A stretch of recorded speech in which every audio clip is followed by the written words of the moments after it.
జై శ్రీరామ్ అందరికీ. ఈరోజు మనం మాట్లాడుకునే విషయం వచ్చేసరికి అఘోరాలు వివిధ రకాలు. మనం భారతీయ ఆధ్యాత్మిక గురించి మాట్లాడుకుంటే కొన్ని రహస్య సముదాయాలు మరియు సాంప్రదాయాలు అలాగే ప్రత్యేక సాధనలు మనిషిని బాగా మనుషుల మనస్సుని బాగా ఆకర్షిస్తాయి.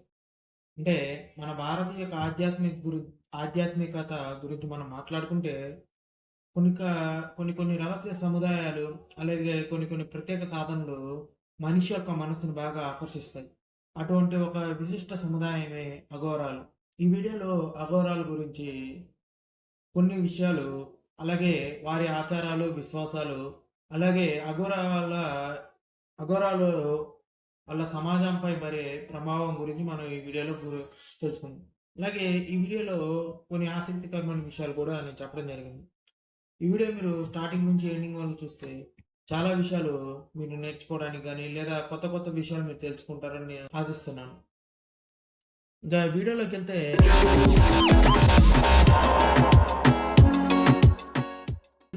మనం ఫస్ట్ ఒక భాగం గురించి మాట్లాడుకుంటే అఘోరాలు, అలాగే వారి యొక్క పరిచయాలు. అఘోరాలు సమాజంలో చాలా రకాల వర్గాలున్నాయి. మొదటిది, ఒక్కొక్క అఘోరాల్లో ప్రతి ఒక్క ఉపవర్గం ఉంది. అలాగే ఒక్కొక్క ఉపవర్గం అంటే అఘోరా అనేది మెయిన్ వర్గంగా, అంటే మెయిన్ కాన్సెప్ట్‌గా దాని కింద సైడ్ వర్గాలు అనేది చిన్న చిన్న వర్గాలు చాలా ఉన్నాయి. తన ప్రత్యేక సాధన అంటే ప్రతి ఒక్క ఉపవర్గానికి ఒక్కొక్క ప్రత్యేక సాధన విధానాలు ముఖ్యంగా ఉంటాయి. అలాగే మనం అఘోరాల్లో గురించి కొన్ని విషయాలు తెలుసుకుంటే అఘోరాలు ఎన్ని ఉన్నాయో తెలుసుకుందాం. ముందుగా అఘోరాలు గురించి మాట్లాడితే అత్యంత కఠినమైన సాధనలు పాటించే సముదాయం అనేది శివ అఘోర సాధనలు. వీరు శివుడి రూపాన్ని, ఆత్మని బాగా ఆరాధిస్తారు. మరియు వైదిక నియమాలు అంటే సాధారణ మనుషులకు ఉండే నియమాలకి విరుద్ధంగా జీవిస్తారు. వీరి జీవన విధానం అత్యంత కఠినమైనది, అలాగే కొంతవరకు భయం గొలిపేలా కూడా ఉంటుంది. అలాగే రెండో విధానం అంటే ఉపవర్గానికి వస్తే కాపాలికలు. అఘోరాలకి ఉపవర్గం ఉన్న కాపాలికలు శ్మశానాల్లో పూజలు మరియు శవానికి పూజలు చేస్తారు. శివుడు అనుగ్రహం కోసం వీరు చాలా భయంకరమైన సాధనలు చేస్తారు. కాపాలికులు ఆచరణలు ఎక్కువగా మృతదేహాలతో సంబంధం కలిగి ఉంటారు.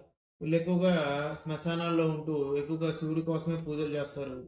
అలాగే వీళ్ళు పూజలు అన్నీ కూడా ఎక్కువ శాతం మృతదేహాలతోనే సంబంధం కలిగి ఉంటాయని.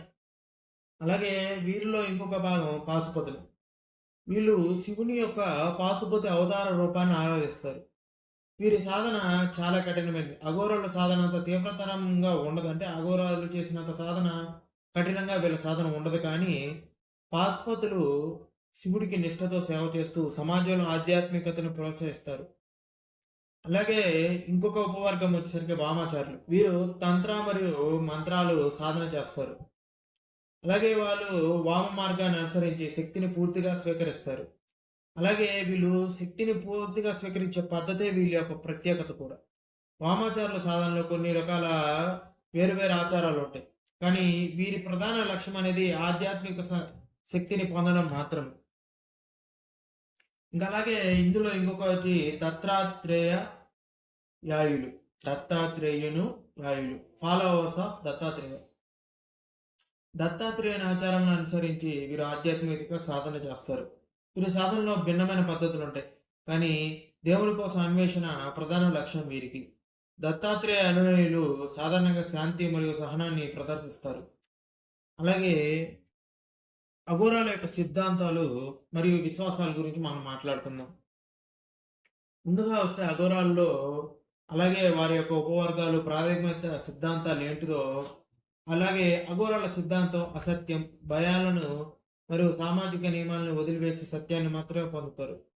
అఘోరాలు, కాపాలికలు, వామాచారులు ప్రతి ఒక్కరూ తమ విధానాల్లో భిన్నమైన ఆధ్యాత్మికత ప్రయాణాన్ని అనుసరిస్తారు. వారికి సిద్ధాంతాలు, అలాగే విశ్వాసాల గురించి అఘోరాలు సిద్ధాంతం మానవ సమాజానికి కొత్త కొత్త ఆలోచనల్ని, వివిధ దృక్పథాలని అందిస్తూ ఉంటుంది. వీరు సాధారణ ప్రజలకు భయాలు, అపోహలను త్రోవగొట్టి సత్యాన్ని అందిస్తారు.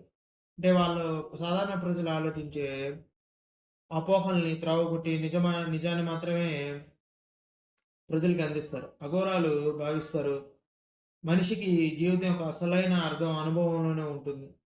మరియు అనుభవం ద్వారానే వస్తుంది. మరియు సమస్త సామాజిక నియమాలు, అభిప్రాయాలు మానవుని మనస్సు కట్టిపడేస్తాయి. అందుకే అఘోరాలు తమ ఆచారాలు, విధానాలతో భౌతిక నియమాలకు అతీతంగా ఉంటారు. ఇంకా అఘోరాల యొక్క సిద్ధాంతాల గురించి సెపరేట్‌గా అఘోరాల యొక్క సిద్ధాంతాలు ఏందంటే, అఘోరాల యొక్క మాతృ సిద్ధాంతం శివుడి యొక్క అఘోర రూపానికి సంబంధించింది. వీరు తమ సాధనను కఠినమైన మార్గాల్లో కొనసాగిస్తారు. అది సమాజంలో భయానకంగా కనిపించిన ఆధ్యాత్మిక అనేది లోతైన పద్ధతిలో ఉంటుంది. తమ సాధనలో శ్మశాన ప్రాంతాలు, భయపెట్టే పూజలు, నియంత్రణ సాధనలు ముఖ్యమైనవిగా ఉంటాయి. అలాగే కాపాలికులు సిద్ధాంతం అనేది శివుడి యొక్క ఉగ్ర స్వభావానికి సంబంధించి ఉంటది. మృత్యు మరియు మానవుని జీవితం మధ్య ఒక రూపానికి సంబంధించబడింది. వీరు శ్మశానాల్లో శవాల సమక్షంలో సాధన చేయడంలో నిమగ్నమై ఉంటారు. ఇది వారి భక్తిని, దైవం యొక్క ప్రతిష్టతను వ్యక్తపరుస్తుంది. వారి విశ్వాసం శివుడి కటాక్షాన్ని పొందడానికి త్యాగం మరియు అపూర్వ పద్ధతులను ఉపయోగిస్తారు. అలాగే మనం వామాచారుల విషయానికొస్తే వాళ్ళ యొక్క సిద్ధాంతం అనేది తంత్ర మంత్ర సాధనలపై ఆధారపడి ఉంటుంది. వీరు వామ మార్గాన్ని అనుసరిస్తూ శక్తిని స్వీకరించే పద్ధతులు పాటిస్తారు. వీరి సాధన ఆచరణలు వక్రంగా, విచిత్రంగా, భిన్నంగా ఉన్నప్పటికీ ఆధ్యాత్మికతను పొందడంలో వీరికి విభిన్న మార్గాలను చూపిస్తాయి. ఇంకా దత్తాత్రేయ అనునయులు. దత్తాత్రేయుని భక్తులు విశ్వాసాన్ని దైవ స్వరూపంగా భావించి సాధన చేస్తారు. వీరి సిద్ధాంతాలు, స్తోత్రాలు జ్ఞానం మరియు స్వాతంత్ర్య ద్వారా దేవ దైవ అన్వేషణలో చేయడంలో ప్రత్యేకత కలిగిస్తారు. ఇవి సమన్వయాన్ని, త్రిమూర్తి సిద్ధాంతాన్ని కించిత్ ప్రతిబింబిస్తాయి. ఈ విభిన్న మార్గాలు విభిన్న ఉపవర్గాల ప్రాథమిక సిద్ధాంతం ఆధ్యాత్మికతలో ప్రపంచంలోని ప్రత్యేకతను, ప్రపంచంలో ఉన్న సత్యాన్ని, లోతైన విశ్వాసాలను కలిగి ఉంటాయి. ప్రతి ఒక్క సిద్ధాంతము సాధన మానవ జీవనాన్ని యొక్క విధానానికి ఆధ్యాత్మిక ప్రక్రియను అందిస్తాయి. ఆధ్యాత్మికత అనేది మానవునికి ముఖ్యమని ఈ యొక్క అఘోరాలు వాటి యొక్క ఉపవర్గం మనకు చెప్తాయి. అఘోరాల యొక్క ఆచరణలు మరియు సాధన విధానాలు నెక్స్ట్ వచ్చే వీడియోలో నేను క్లుప్తంగా చెప్తాను. కాబట్టి ఇప్పుడు బ్రీఫ్‌గా కొంత విషయం తెలుసుకుందాం. అఘోరాల ఆచరణలు సాధారణ ప్రజల కళ్ళకు విభిన్నంగా కనిపిస్తాయి. శ్మశానాల్లో ధ్యానం, శవానికి పూజ మరియు ఇతర ప్రత్యేక ధ్యాన పద్ధతులు వారి ఆచారంలో భాగంగా కనిపిస్తూ ఉంటాయి. వీరు సాధనలో భౌతిక కట్టుబాట్లు ప్రక్కన పెట్టి అత్యున్నత సత్యాన్ని అన్వేషిస్తారు. అలాగే వాటి యొక్క నిజాలేంటి, అలాగే అపోహలేంటి. సాధారణంగా అఘోరాల గురించి కొన్ని అపోహలు ఉంటాయి. వీరి ఆచరణ భయంకరంగా కనిపించినప్పటికీ వారి అసలు ఉద్దేశం ఆధ్యాత్మికత యొక్క స్వాతంత్రాన్ని మరియు ప్రేమని ప్రదర్శించడం. అఘోరు నిజంగా మానవాళి పట్ల సహనం యొక్క అనుభూతిని మరియు అహింసని చూపుతారు. అలాగే వీరికి సమాజంపై వీరి యొక్క ప్రభావం అనేది ఎలా ఉంటుందో ఒక్క విషయంగా క్లుప్తంగా చూద్దాం.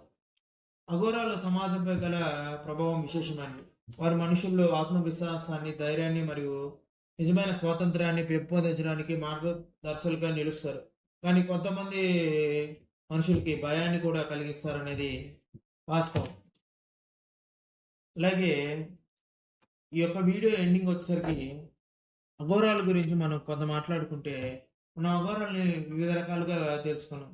ఈ వివిధ సముదాయాలు మరియు ఆధ్యాత్మిక అర్థం చేసుకోవడంలో ఒక కొత్త కోణాన్ని అందిస్తాయి. అఘోరాల జీవిత పాఠాలు మనం కూడా అర్థం చేసుకొని జీవితంలో స్వీకరించగలిగితే, అంటే మనం అఘోరాలుగా మారకుండా వారు చెప్పే కొన్ని విషయాలను మనం జీవితంలో స్వీకరించి అనునయిస్తే మన ఆధ్యాత్మిక ప్రయాణం మరింత అర్థవంతమవుతుంది. మరిన్ని ఆసక్తికరమైన విషయాలు, ఇంకా ఇంట్రెస్టింగ్ టాపిక్స్ ఏమైనా తెలుసుకోవాలనుకుంటే మీరు జస్ట్ సబ్స్క్రైబ్ చేసి ఒక లైక్ అలాగే ఒక కామెంట్ని పోస్ట్ చేయండి చాలు. Thank you. జై శ్రీరామ్.